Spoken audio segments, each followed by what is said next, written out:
انہوں نے کہا کہ ان کے والد سابق چیف منسٹر راجشیکھر ریڈی کے نام پر پارٹی رہے گی۔ انہوں نے پارٹی نشان ٹیبل کی تشہیر کی تردید کی۔ انہوں نے کہا کہ انتخابی نشان کے انتخاب پر کوئی تبادلہ خیال نہیں ہوا اور نہ ہی کوئی فیصلہ کیا گیا ہے۔ شرمیلا نے کہا کہ عوام کی رائے حاصل کرنے کے بعد ہی پارٹی کے ضابطہ اصول تیار کیے جائیں گے۔ حیدرآباد میں پولیس لاک ڈاؤن کے دوران رات کے اوقات میں چبوترا مشین دوبارہ شروع کرنے پر غور کر رہی ہے۔ لاک ڈاؤن کے باوجود رات کے اوقات میں شہر کے مختلف علاقوں سے پولیس عہدیداروں کو شکایت موصول ہو رہی ہے کہ نوجوانوں کی ٹولیاں کرفیو کی خلاف ورزی کرتے ہوئے نہ صرف گاڑیوں پر گھوم رہی ہے بلکہ بستیوں میں چبوترے آباد ہو چکے ہیں۔ پولیس کنٹرول روم کو روزانہ اس سلسلے میں شکایت موصول ہو رہی ہے، جس کے بعد گشتی گاڑیوں کو روانہ کیا جا رہا ہے۔ ذرائع کے مطابق رات کے اوقات میں نوجوانوں کی غیر ضروری سرگرمیوں پر قابو پانے کے لیے پولیس نے گلی کوچوں میں گھوڑ سوار پولیس اور موٹر سائیکل گاڑیوں کے ساتھ تلائی گردی کا فیصلہ کیا ہے تاکہ چبوتروں پر بیٹھک کی حوصلہ شکنی کی جا سکے۔ پرانے شہر کے کئی علاقوں میں عوام نے شکایت کی ہے کہ لاک ڈاؤن کے باوجود رات کے اوقات میں پولیس کے نرم رویے کے نتیجے میں نوجوانوں کی ٹولیاں آبادیوں میں اپنی سرگرمیاں چلا رہی ہے۔ ان سرگرمیوں کے دوران مختلف ٹولیوں میں تصادم کے واقعات پیش آ رہے ہیں۔ لا اینڈ آرڈر کے مسائل پر قابو پانے کے لیے پولیس کی جانب سے گنجان آبادی والے علاقوں میں گشت کی ضرورت ہے۔ واضح کے سابق میں ساؤتھ زون کے علاقوں میں رات کے اوقات میں مختلف پولیس اسٹیشنوں کے تحت روزانہ چبوترا مشن چلایا گیا، جس کے بعد نوجوان رات دیر گئے گھومنے سے گریز کر رہے تھے۔ لاک ڈاؤن کے باوجود شہر میں قتل اور چاقو زنی کے واقعات پیش آ رہے ہیں، جس کے لیے نوجوانوں کی رات دیر گئی کی سرگرمیاں ذمہ دار ہیں۔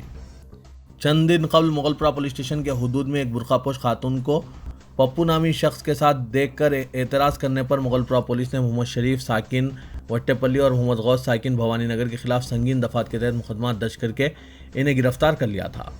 بتایا گیا ہے کہ نوجوانوں کی جانب سے اعتراض پر ان کے درمیان جھگڑا ہوا تھا، جس کے بعد شکایت کنندوں نے میڈیا کو بتایا تھا کہ پولیس نے اس سے زبردستی درخواست وصول کی ہے، جبکہ وہ مقدمہ درج کروانا نہیں چاہتے تھے۔ نوجوانوں کے خلاف سنگین دفعات کے تحت مقدمہ درج کرنے پر مقامی عوام میں شدید برہمی پائی جا رہی تھی، جس کے بعد ایک مقامی شخص نے مجلس کے رکن اسمبلی کو فون کرتے ہوئے تمام تفصیلات سے آگاہ کیا تھا، لیکن مجلس کے رکن اسمبلی نے انسپکٹر پولیس کی طرفداری کرتے ہوئے لوگوں کو حیرت میں ڈال دیا تھا۔ لیکن آج ہند مجلس اتحاد المسلمین کے صدر اور رکن پارلیمنٹ حیدرآباد اسد الدین اویسی نے نوجوانوں کی ضمانت کو یقینی بنانے کی ہدایت جاری کی، جس کے بعد صدر مجلس کی سرپرستی میں ممتاز احمد خان رکن اسمبلی کی نگرانی میں وہاں کی کارپوریٹر نے نوجوانوں کی ضمانت کو یقینی بنایا، جس کے بعد ان کی رہائی عمل میں آئی۔ بتایا جا رہا ہے کہ ممتاز احمد خان کے کال ریکارڈ سوشل میڈیا پر وائرل ہونے کے بعد یہ ارادہ کیا گیا کہ نوجوانوں کو مجلس کی جانب سے چھڑایا جائے۔